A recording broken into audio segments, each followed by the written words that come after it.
Vamos então para a nossa aula 2 da disciplina de métodos matemáticos, onde vamos tratar de aplicações de condições iniciais e de contorno, tá, em problemas de valor inicial e problemas de valor de contorno, como introduzidos na aula passada.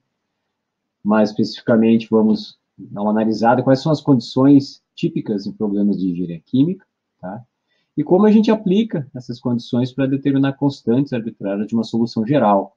Tá? Nós não vimos ainda como determinar a solução geral, mas o procedimento, independente do tipo da equação e do método que gerou essa solução, tá? Para se determinar essas funções arbitrárias, o procedimento é basicamente o mesmo, tá? Que a gente vai apresentar aqui nessa aula.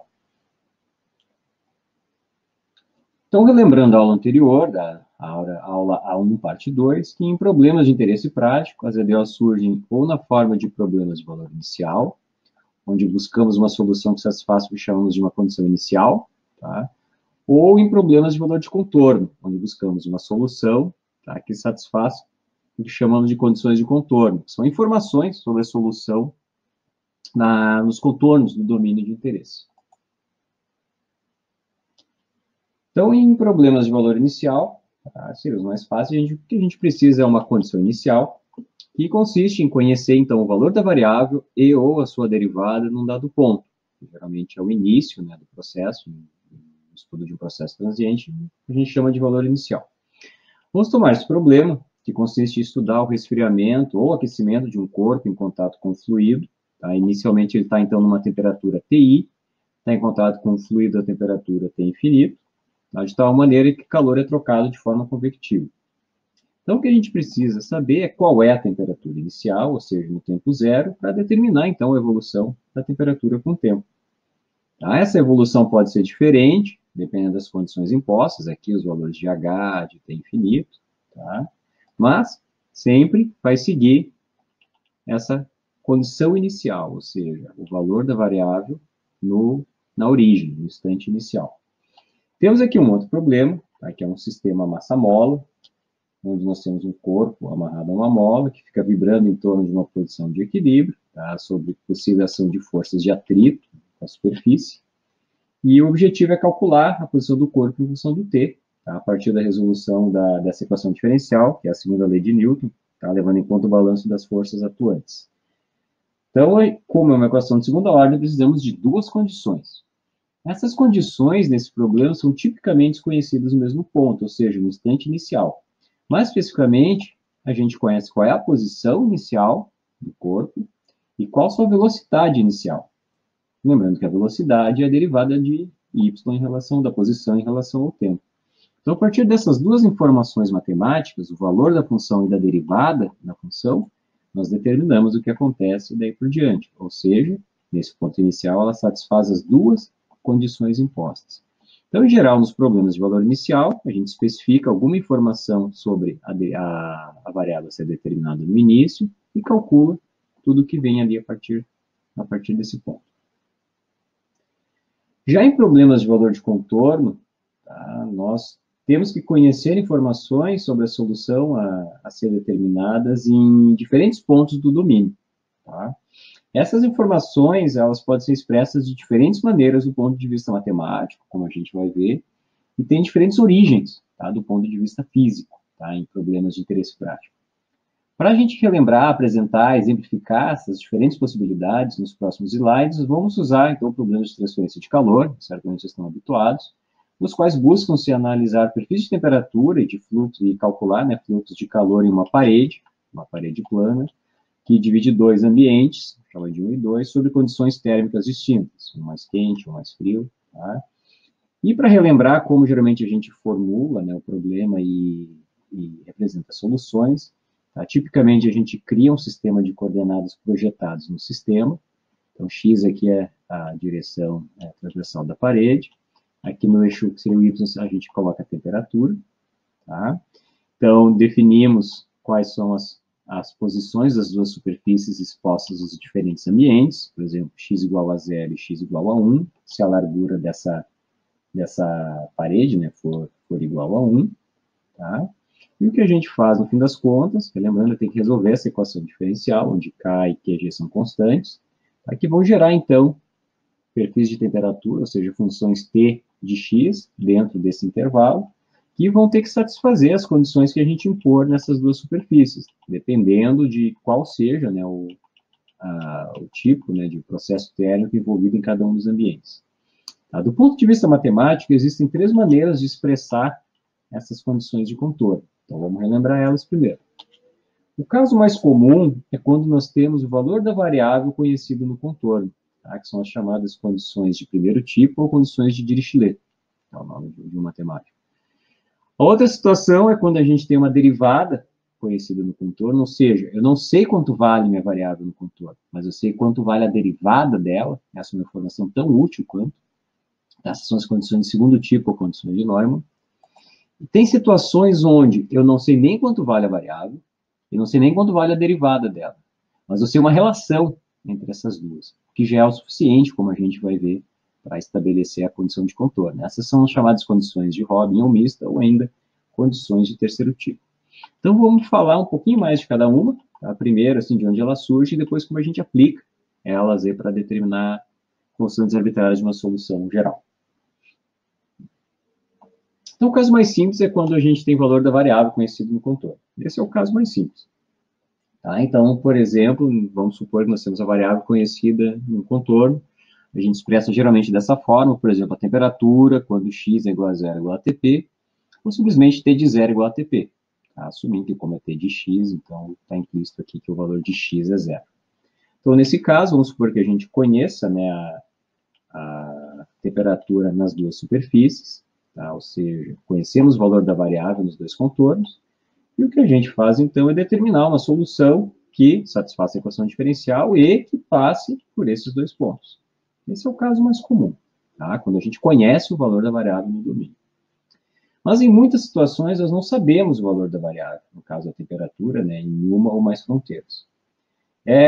A dada superfície ela pode estar exposta a diferentes condições, no qual nós não necessariamente sabemos, então, o valor da variável, mas nós sabemos alguma outra relação envolvendo ela. Por exemplo, as situações onde conhecemos a derivada, vamos dizer que a derivada é conhecida no contorno, ou seja, nós sabemos quanto vale a variável em si, mas o valor da derivada. Onde é que ela surge na prática? Um exemplo de problemas de transferência de calor, transferência de massa e mecânica de fluidos, tá? Quando temos um fluxo de propriedade conhecido no contorno. No caso da transferência de calor, o fluxo de calor está relacionado ao gradiente de temperatura, ou seja, derivada de T em relação à coordenada x através dessa equação constitutiva, tá? Que é a chamada lei de Fourier. Analogamente, em problemas de transferência de massa, nós temos uma equação equivalente para o fluxo de massa e a derivada da concentração, né? A lei de Fick, e mecânica de fluidos, a tensão em relação ao gradiente de velocidades junto a uma interface. Tá? No caso de transferência de calor, em alguns casos, a gente tem, por exemplo, vamos tomar só essa superfície, vamos analisar só o que acontece em x igual a 0. Tá? Nós temos um fluxo de calor que está sendo irradiado sobre a superfície, vindo de uma fonte externa. Tá? Existe uma temperatura de equilíbrio na superfície, mas a gente não conhece ela. O que a gente conhece é o valor desse fluxo que está chegando na superfície. Então, a conservação de energia na superfície requer que o calor que chegue aqui por essa fonte externa seja transferido para o interior do domínio por condução. Ou seja, o fluxo, dado pela lei de Fourier, menos kdt dx, avaliado, então, nessa superfície, ou seja, essa barrinha vertical significa avaliado em x igual a 0, tá? Ele seja igual a esse fluxo que foi prescrito. Tá? Portanto, a gente conhece o valor da derivada. A derivada, então, é menos que R sobre K. Tá? E o que a gente faz, então, é buscar uma solução, tá, que satisfaça alguma condição de contorno desse lado, mas que nesse contorno satisfaça esse valor de derivada. Então, essa é uma possibilidade aí de condições de Neumann, tá, para problemas aí de transferência de calor, massa e mecânica de fluidos. Uma situação similar é quando nós temos isolamento em uma superfície, ou seja, a gente não sabe a temperatura, mas ela está isolada termicamente, portanto, o fluxo é nulo. Tá? Em problemas de transferência de massa, poderia ser, por exemplo, uma barreira impermeável, que não deixa com que a massa seja transferida através daquela superfície. Então, nesse caso, se o fluxo é nulo, tá? Que pela lei de Fourier, a derivada também é nula. Tá? E a solução, então, vai ter que satisfazer essa condição. Independente do que acontece aqui, de qual o valor da temperatura, tá? A derivada tem que ser nula. Então, a gente costuma expressar a condição de contorno dessa forma. Ou seja, não sabemos a temperatura, mas sabemos quanto vale a sua derivada. Uma terceira possibilidade de uso dessas condições de contorno acontece quando nós temos o que a gente chama de planos, eixos ou ponto de simetria, onde a derivada vai ser nula. Tá? Por que isso acontece? Esse tipo de condição de contorno é muito comum em problemas descritos em coordenadas cilíndricas ou esféricas, tá? Que acontece no centro, tá, desses sistemas. Mas também em sistemas planos, como veremos a seguir. Para exemplificar, vamos pegar um cilindro, uma esfera, tanto faz, no qual a gente projeta um plano de corte, tá, explicitando a direção radial. Então, toda a superfície é exposta a uma mesma condição, tá, em R igual a R maiúsculo, raio do sistema, e vamos focar que ocorre no centro. Primeiro é importante lembrar que se a gente medir a propriedade em diferentes pontos a uma distância equivalente a R do centro, vamos sempre obter o mesmo valor. Ou seja, se eu medir o valor da propriedade nessa linha azul na superfície, ela tem sempre o mesmo valor. E o mesmo vale para essas linhas aqui tracejadas. Então, todos os pontos aqui distantes da origem têm o mesmo valor de variável. Tá? Ou seja, isso equivalente a dizer que o perfil das propriedades que vocês estão medindo aqui apresenta uma simetria em relação ao eixo central, no caso do cilindro, ao ponto central, no caso de uma esfera. O que isso decorre, então, do ponto de vista prático para o perfil? Aqui, então, a gente plota dois exemplos de perfis nessa seção, entre zero e a superfície, ou entre o centro e a superfície. Tá? Um caso onde a variável aumenta dentro do domínio e onde ela diminui. São dois casos diferentes. Tá? Se a gente estender esses perfis para o outro lado aqui, ó, de 0 a menos R, aqui, por exemplo, nós obtemos a mesma curva, porém de forma espelhada. Ou seja, nós temos curvas que são simétricas em relação à origem. Então, naturalmente, na origem, nós teremos um ponto de máximo mínimo, que matematicamente corresponde a uma derivada nula. Sendo assim, apesar de nós não saber qual o valor da variável no centro, sabemos que ela vai ser nula. Sabemos que a derivada, desculpa, vai ser nula. Tá? Essa é a chamada condição de simetria. Essa também, explicitada dessa forma, pode ocorrer em sistemas planos. Quando que isso ocorre? Por exemplo, se a gente pegar o mesmo exemplo de antes, tá lá a placa plana, vamos pegar uma situação onde a gente tem a mesma temperatura imposta nas duas superfícies. Tá? Na verdade, a gente poderia usar essas condições aqui, não teria nenhum problema, a gente poderia tocar aí o processo de determinação das constantes arbitrárias. Porém, em algumas situações é vantajoso, como discuti a seguir, alterar a natureza de uma dessas condições de contorno, assim como redefinir o domínio de interesse. Como ambas as superfícies estão impostas numa mesma condição, é natural esperar que as soluções sejam simétricas em relação a um plano central, como indicado aqui. Tá? Nesse plano central, então, ó, a variável vai assumir ou um valor máximo ou um valor mínimo, e a derivada se torna nula, de forma análoga lá à situação anterior em sistemas radiais.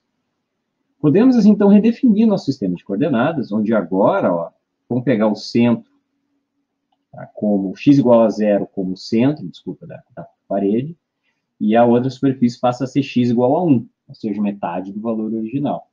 Tá? Em suma, o que a gente vai fazer é redefinir o problema dessa forma. Nós vamos trabalhar só com metade do domínio, onde de um lado nós temos derivada nula, condição de simetria, e do outro aqui a condição original. Tá? Qual a vantagem de fazer essa transformação, ou seja, usar essa condição de contorno aqui? Tá? Vocês vão ver na prática. Tá? Usando uma formulação ou outra, vocês vão ver que no segundo, geralmente a solução fica mais enxuta, tá? A expressão final, a solução particular fica mais simples, e se torna mais fácil determinar as condições arbitrárias. Tá? Vocês vão ver isso na prática, lá resolvendo exercícios. Outra vantagem surge, a gente vai ver mais adiante no curso, quando buscamos uma solução numérica. Tá? Como a gente vai ver mais adiante, a obtenção de uma solução fica menos custosa computacionalmente quando a gente reduz o domínio à metade. Então, basicamente, se a gente reduzir o domínio em metade do tamanho, nós vamos reduzir o custo também computacional para calcular pela metade. Então, lá também vai ser uma grande vantagem usar esse tipo de condição em sistemas dessa natureza. Então, resumindo, condições de contorno de segundo tipo, onde a gente não conhece o valor da variável, mas conhecendo sua derivada, pode surgir diferentes problemas associados a diferentes fenômenos físicos. Mas sempre temos, então, valores, seja nulo, no caso da simetria ou isolamento, ou diferente de zero, nós temos valores de derivada. O terceiro tipo de condição que ocorre, tá, são em problemas onde a gente não sabe, por exemplo, nem quanto vale a temperatura e nem quanto vale a derivada. Aí parece que a gente fica meio sem saída. Mas na prática, o que a gente vai conhecer é alguma relação que envolve essas duas grandezas. Ou seja, uma expressão que envolva a informação sobre a variável e sobre a sua derivada. Essa condição a gente chama de condição mista, tá? Ela ocorre tipicamente em problemas de transferência de calor ou transferência de massa, que envolve transferência convectiva entre um fluido e uma superfície. Então, vamos tomar um exemplo de transferência de calor. Já a gente pegou os outros, vamos seguir na mesma linha. Tá? O fluxo de calor por condução é calculado pela lei de Fourier, como a gente já viu, né, envolvendo a derivada. E o fluxo de calor de convecção entre o fluido e a superfície é dado por essa equação, se vocês lembrarem lá dos estudos de transferência de calor, onde Ts é a temperatura na superfície, tá? Que nesse caso seria então T avaliado em zero. Tá? Como nós não sabemos individualmente quanto vale dt dx e a temperatura, nós não sabemos quanto vale esses fluxos a priori. Porém, o que a gente sabe, tá, é que esses fluxos têm que ser iguais, devido à conservação de energia, ou seja, tudo que chega aqui por convecção se transfere por condução. Tá? E essa igualdade leva a essa relação matemática. Note que ela envolve tanto a temperatura nessa superfície, quanto o valor da derivada avaliada na superfície. Ou seja, nós não sabemos individualmente elas, nós sabemos como elas estão relacionadas. Tá? Essa informação é suficiente para obtermos condições arbitrárias de uma solução. Tá? De forma um pouquinho mais trabalhosa com os demais casos, como a gente vai ver a seguir. Tá? Então, tentei mostrar para vocês quais são os tipos de condição de contorno, né? Primeiro, segundo e terceiro tipo, e onde ela surge. Então, vocês vão ter, geralmente, problemas a serem resolvidos, problemas de valor de contorno, e vão aplicar diferentes combinações dessas condições de contorno. Então, vamos ver na prática aqui, com uma solução genérica aqui, uma solução geral com duas constantes arbitrárias, como vocês aplicariam essas condições de contorno. Tá? Em geral, independente do tipo de condição, o que nós precisamos fazer é simplesmente reescrever essas relações matemáticas estabelecidas nas condições de contorno, usando a solução geral. Tá? Então, lembrando, não estou mostrando como obter a solução geral, vamos só assumir que nós conseguimos obter ela. Tá? Então, se fazer isso, naturalmente vai surgir um sistema de equações algébricas. Tá? Por exemplo, se tem duas constantes, vão ter duas equações, que ao ser resolvido vão retornar as constantes C1 e C2. Vamos começar então com o exemplo, as duas condições são de primeiro tipo. Tá? Então, por exemplo, em 0 ela vale 0 e num contorno L ela vale 1. O que a gente faz? Simplesmente o que a gente faz é pegar a expressão matemática e trocar então o valor de x pelo valor onde a gente está avaliando o contorno. Então, quando x é igual a 0, substituindo por 0, né, o x aqui, e ela diz que isso tem que ser igual a 0. Então, isso gera uma igualdade matemática. Fizemos a mesma coisa em L, ou seja, quando substituímos x por L, como aqui, tá, ela tem que valer 1. Tá? Então, o que acontece? Nós temos aqui duas equações algébricas agora e duas variáveis. A primeira é fácil, ó, como é 0 e 0, nós tiramos diretamente daqui que C2 tem que valer 0, e aplicando nessa equação, a gente simplesmente isola aqui, deixo para vocês, facilmente isola C1 aqui, ó. O resultado é esse aqui, ó, joga L ao quadrado para cá, divide por L. Então, a solução particular consiste basicamente em pegar esses dois valores de constantes e substituir na equação. Então, no lugar de C1, colocamos 1 menos L ao quadrado sobre L, no lugar de C2, chegamos a 0. Então, nós temos aqui uma expressão, tá? Uma solução particular, que vai satisfazer essas duas condições impostas. E vocês podem sempre testar no final. Ó. Então, quando y é igual a 0, ó, vai ficar 0 mais 0, 0, satisfez a primeira. E quando y for L, vai ficar L ao quadrado.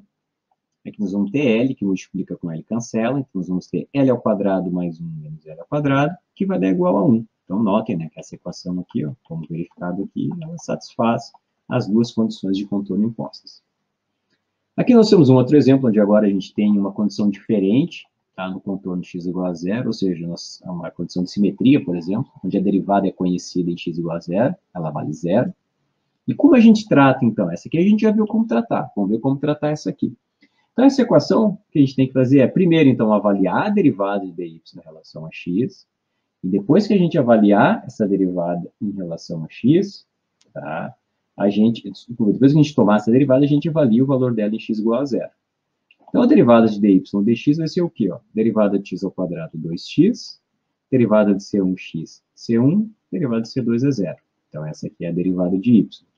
Então, a gente avalia agora ela em x igual a 0 e vamos ver o que acontece. Ou seja, eu substituo x igual a 0 aqui nesse valor de x. Tá? Então, nós vamos ver aqui essa relação, que simplesmente diz, nesse caso, fácil também de resolver, que C1 é igual a 0. Tá? Então, a gente faz algo bem parecido. Primeiro a gente deriva e depois substitui o valor desejado na expressão resultante. Aqui fica como no caso anterior, tá? Nada de novo, trocamos y por L, fizemos igual a 1.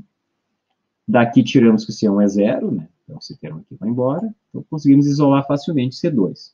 Então, ao se plugar C1 com C2 aqui nessa solução geral, a gente obtém essa equação, tá? Então, vocês notem que essa equação ela vai satisfazer as duas condições de contorno, ela vai ter a derivada nula, em x igual a zero, então a derivada é 2x, em zero vale zero, e quando y for igual a L, a solução vai valer igual a 1.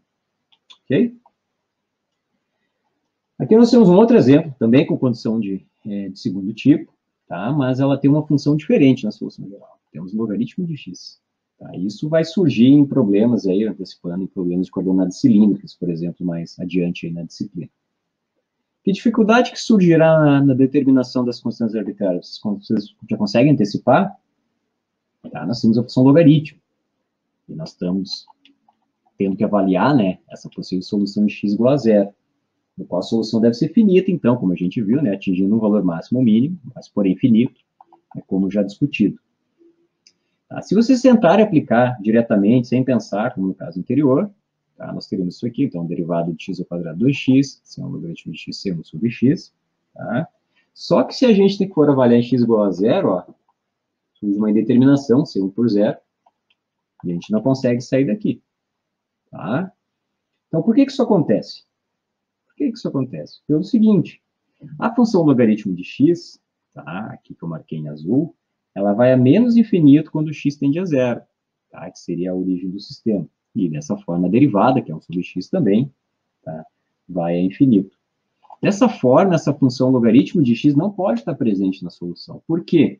Porque quando eu fosse avaliar essa variável na origem, ela daria um valor infinito. Por exemplo, uma temperatura infinita, uma concentração infinita, que não faz sentido físico. Sendo assim, o que temos que fazer é remover essa função da solução, tá? Fazendo com que C1 seja igual a zero, tá? Para que esse termo não exista. Não colocar aqui C1 igual a zero, porque zero igual a zero também é uma indeterminação. Ou seja, o que a gente tem que fazer é que esse C1 não esteja presente. Então, o que aconteceria aqui é que, automaticamente, ela satisfaria essa condição, ou seja, a derivada é igual a zero na origem, beleza? A solução vai ser finita agora, já que o logaritmo não está presente. E aí, simplesmente, determinamos a segunda condição, a segunda constante usando essa condição especificada. É fácil de ver aqui, ó, se eu deixo para vocês, ó, y igual a 1 igual a alfa, tá? Fácil de ver. E a minha solução, então, tem essa cara. Eu acho que não tem um logaritmo nela, ou seja, a temperatura, ou concentração, ou velocidade não vai para infinito na origem, e satisfaz ambas as condições de contorno especificadas. Ok? Esse tipo de análise, quando a gente tem um logaritmo, ou às vezes vocês vão ver 1 sobre x ao quadrado né, na solução, ou até mesmo algumas funções especiais, como a gente vai ver mais adiante lá na segunda área. Tá? Quando essas funções divergem, quando x tende igual a zero, a gente pode usar esse tipo de tratamento, tá? Mas é importante ressaltar, tá, que só ocorre se o sistema contemplar na condição de contorno a origem. Tá? Então, tem sistemas, por exemplo, onde vocês têm uma esfera, um cilindro, onde vocês vão ter uma solução geral desse tipo, mas esse sistema é oco, por exemplo, não é maciço, ele não contempla a origem. Então, nesse caso, vocês vão conduzir o processo de forma normal, não vão ter que retirar essa solução aqui, e vocês vão poder calcular individualmente cada coeficiente usando a metodologia. Então, a gente vai trabalhar isso aí mais adiante na disciplina, mas é algo aqui que vale para qualquer função que tenha esse tipo de dificuldade. Então, para finalizar, um exemplo vendo a condição mista, onde a gente não sabe o valor da derivada nem o valor de y, mas a gente sabe essa relação entre elas. Ó, a derivada é igual ao valor de y menos alfa. E aqui é uma condição de primeiro tipo. Então, para tratar essa condição de contorno, que parece assim meio mais difícil, na verdade é uma combinação das anteriores. Ó. Então, eu só tenho que reescrever, tá? Tem que reescrever essa relação matemática usando a solução disponível. Então, como é que eu reescrevo? Desse lado eu tenho a derivada de y em relação a x. Então, eu tenho a derivada de y em relação a x2, x nesse 1, e ela tem que ser avaliada em x igual a zero, que é isso que está dizendo a condição de contorno. Então, isso vai ser igual ao y, avaliado em x igual a zero, tá? Menos alfa. Ou seja, o que eu faço aqui, ó, no lugar desse termo aqui aparece esse aqui, e no lugar desse termo aqui aparece esse aqui, ó. Tá? Uma combinação dos dois casos anteriores. Então, substituo a x por zero aqui, x por zero aqui, e eu tenho essa relação entre as duas constantes. Eu não consigo determinar de primeiro uma delas, mas eu tenho uma relação entre elas. Então, o que eu faço? Eu aplico na segunda condição, tá? Como agora vocês já viram como fazer, e chego numa segunda relação entre a constante C1 e C2. Tá? Então, se eu tomar essa relação resultante com a que eu obtive no slide anterior, note que eu tenho duas equações e duas constantes. Tá? Que ao ser resolvido, então, vai me dar o valor de C1 e o valor de C2. Tá? Plugando aqui na solução, ó, da mesma forma, plugo C1 aqui, plugo C2 aqui. Temos essa expressão que satisfaz tanto essa condição de contorno quanto essa aqui. Podem testar. Peguem essa função y, derivem em relação a x, faz x igual a zero, avaliem ela igual a zero, vocês vão ver que essa condição é satisfeita. Tá? Então, é uma combinação das anteriores, assim, nada de assim, digamos, de muito diferente. Tá? Então, fechamos essa aula 2. Mostramos aqui condições iniciais de contorno típicas em problemas de engenharia química e como a gente pode aplicar essas condições, dado uma solução geral, para determinar suas constantes. Tá? Essa aula acho que vai ser muito útil no restante do curso. Tá? Peço que vocês retomem, talvez, a partir das próximas aulas, quando a gente aprender a obter soluções gerais. Tá? Basicamente, lá naquelas aulas, eu vou falar assim, ó, aplicando aquele procedimento que a gente viu na aula 2, tá? Segue-se o valor das constantes. Então, acho que vocês vão... Seria interessante voltar outras vezes, né, em alguns tópicos dessa aula para reforçar. Tá? Então, bons estudos a todos.